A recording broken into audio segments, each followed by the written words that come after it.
B'investiment ta' 120,000 euro jinsabu fl-aħħar fażi xogħlijiet infrastrutturali fuq il-ground tal-futbol tas-Siġġiewi.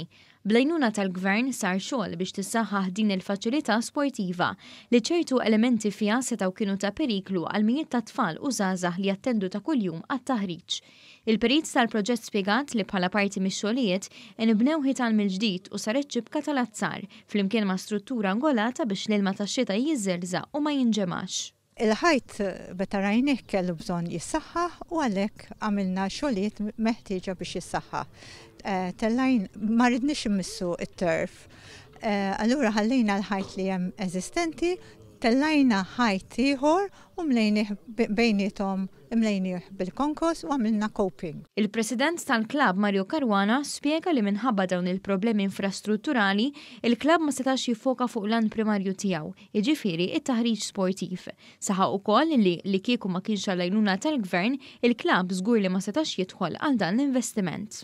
It-tfal hawnhekk jiġuk minn 5 snin sa 18-19 sena u l-periklu li kien kbir. Allura aħna kienet il-priorità tagħna is-safety tat-tfal.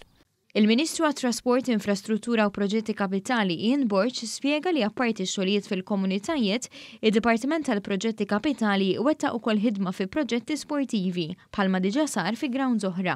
Ħafna drabi nidħlu fejn ikun hemm anke periklu, bħal fil-każ hawnhekk l-istruttura ta' barra fejn għandek tfal żgħażagħ qegħdin jitrenjaw u dik l-infrastruttura permezz anke tal-ħaddiema tal-Public Works li minn nirringrazzjahom irnexxielna nagħmlu biċċa xogħol tajba biex issa mhux biss il-post aktar sikur imma inħares il qudiem biex klabs bħal dawn ikomplu jinvestu u jikkumplementaw l-investiment li jkun għamel il-Gvern.